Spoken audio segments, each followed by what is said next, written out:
I know it's here somewhere. Finally. Oh, it's time for the doctor.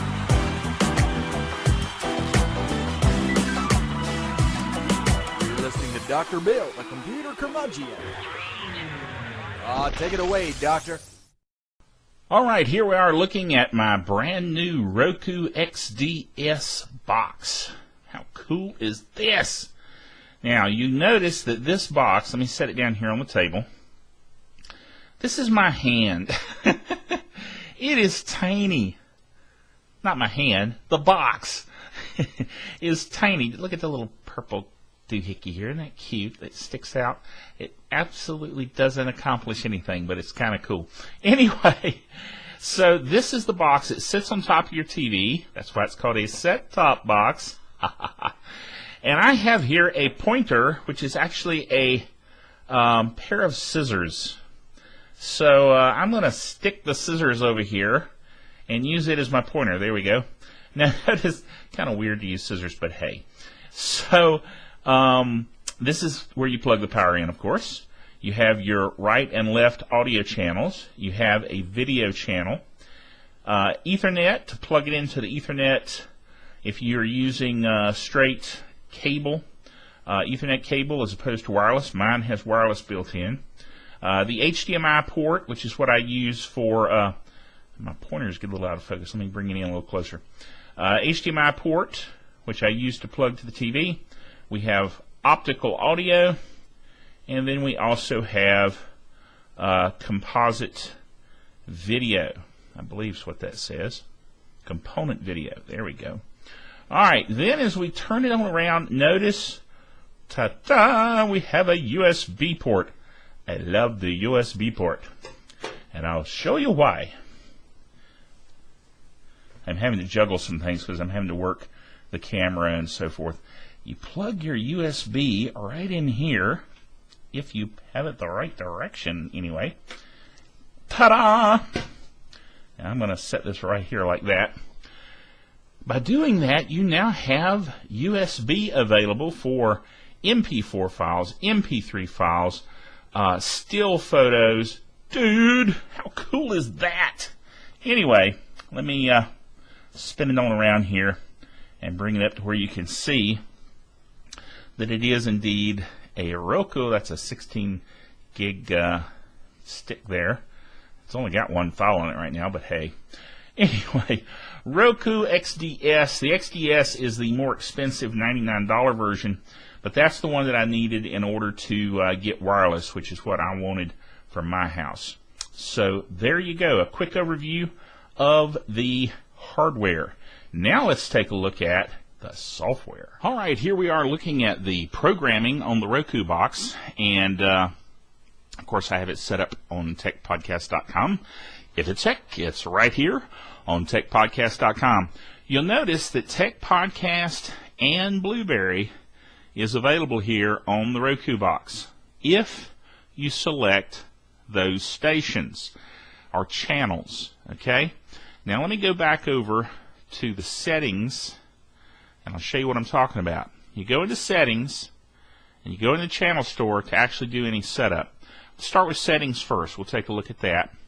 Right now I've got it set up across a wireless network. Like I talked about earlier, this box has wireless capabilities, the one that I got, that I purchased. So I set up the network here, very straightforward, extremely easy to do. You set your display type depending on your TV. I'm running an HDMI connection, one cable, to my HD TV. Since my HD TV is 1080p Samsung, I've got it set up for that. Audio mode stereo, because my TV is a stereo TV. Sound effects is just the sound effects for the Roku itself. So like if you press a button, the sound when you press the button, the clicking noises and so forth, those kinds of things can be set here. Screensaver, I've got a screensaver set up for a digital clock, which is kind of nice. Time settings, time zone you're in. Netflix settings, that's your account, and various other things about Netflix. Player info, now you notice it displays the software version. I hope you can see that in the shot that I've got here. I'm actually shooting my HD TV using my camera, so it may not show up that well. But anyway, software version is the latest that I have upgraded to. And then here's a button you don't want to hit unless you really are serious, and that's the factory reset, because you'll lose your preferences. Now I'm going to go back up to the main screen. Here's the channel store. Now the channel store, think of that like an app store on a smartphone or something like that. The channel store allows you to select the channels that are available. They have featured channels, new channels, most popular channels, top rated, movies and TV, web TV, and special interest. Now web TV and special interest is where you'll find things like good old tech podcast, and actually, you know what? They may be up into the most popular. Let me check. Yeah, Revision 3 is there. MediaFly. No, I'm wrong. Well, let me see. News and podcasts. There's where it is. Twit, Blueberry, Tech Podcast. Those are there. And, of course, you notice I very quickly signed up with Blueberry and Tech Podcast since my podcast is listed there. But anyway, this is where you pick your channels. You select them. Now, I've already selected Tech Podcast, but I'll show you how that works. And then you can add the channel or remove the channel. Okay? Let me bounce back up here to the main menu again. You notice I've got Netflix, Amazon Video on Demand, Hulu Plus, TuneIn Radio. This is kind of a nice app here, powered by Radio Time. You remember last time I was talking about the fact that I work with an internet radio station. Well, I actually have that set up as a preset here, where I can go in and play Word of Faith Radio over my TV, which is kind of cool. You can pick any internet radio station that's out there that's listed in Radio Time for TuneIn Radio. Of course, the NASA channel, Newscaster, Twit, so I can listen to Leo Laporte and friends, Pandora, Revision 3, love watching Techzilla, as you know, Shoutcast. This is all the Shoutcast internet radio stations, Blueberry, Tech Podcast. Now here's an unusual one. This is the USB media browser. This allows you to show videos, images, audio from MP3s through the USB port that's on the Roku box. But in order to do that, you have to select the USB media browser, and it is actually listed as a channel. So you have to select that channel, add the channel, and then you have the USB media browser. I find that a little odd because it's a feature of the unit. Why wouldn't it just be listed in this main menu? But for some reason, they make you go set it up, in effect, in order to have it. Now, the other thing you'll notice here is that it's listed in the order that I added the channels. I really kind of wish it would be alphabetical or allow me to just move these around. I haven't found a way to do that. If you know a way to do that, send me an email and let me know, because I'd love to be able to do that. You'll notice Vimeo is added out here because I added it late, past the point that I added the USB media browser. So what are you going to do?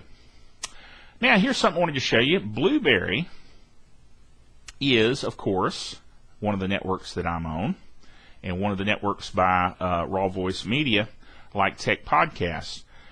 This allows you to select video podcasts that they're making available through Blueberry, but you can also set up your MyCast account on Blueberry, and you can select any podcast that's out there. In my case, I selected a MyCast account with good old drbill.tv. So I can go in here, I can select that and select the last podcast, 166, and it will retrieve it and play it.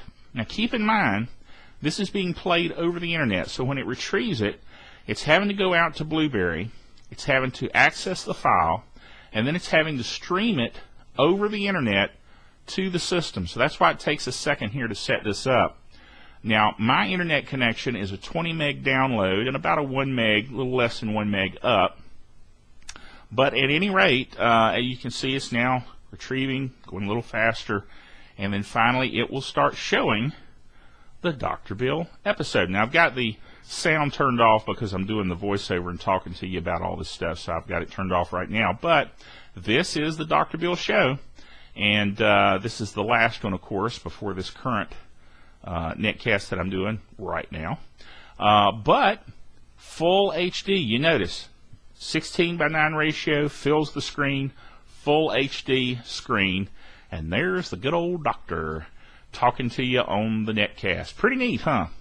So, let me bounce back up here to the main menu, and that gives you a feel for the channels that are available, the features that are available.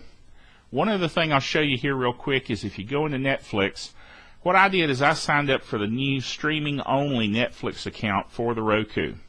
And since I'm a big Babylon 5 fan, we've got Babylon 5 here, and Glenn and I have actually been watching Babylon 5 Season 1. As we go into this, you'll see that we're up to Episode 13. We're ready to watch that. The only thing I found, and this is just on this particular version, I guess you'd call it a Babylon 5 that they have on Netflix, it's showing it in a 4:3 ratio instead of 16:9. I don't know why, because it was shot 16:9. But I guess it's just the DVDs they're working off of. But it is full screen. It is good and clear. It's really nice. Just a little disappointing that it's not the full 16:9 aspect ratio on that particular thing. But I've watched movies through Netflix, and they are sharp and clear and full HD. At least when I say full HD, I'm not talking about that they're full HD necessarily, but that they fill the screen at 16:9, and they look really amazingly clear. Now, some of the other content here, like Hulu Plus, there's a few other things that are truly full HD, and it comes across no glitches, no jumps, really nice. I've watched content and listened to content through all these channels, and it just works really well. Now, one other thing I want to show you here right quick, and that's the USB media browser. You can go in here, select the USB stick that's in there, and then if you have something recorded, I don't know where I got this, but at any rate, this is CSI Miami, and as you notice, it starts right up. Now, this is coming off the USB stick and allows me to watch USB. I'm going to jump off of that real quick because I really don't know where that file came from. Anyway, there you go. There's your content on the Roku box, and I tell you what, it rocks.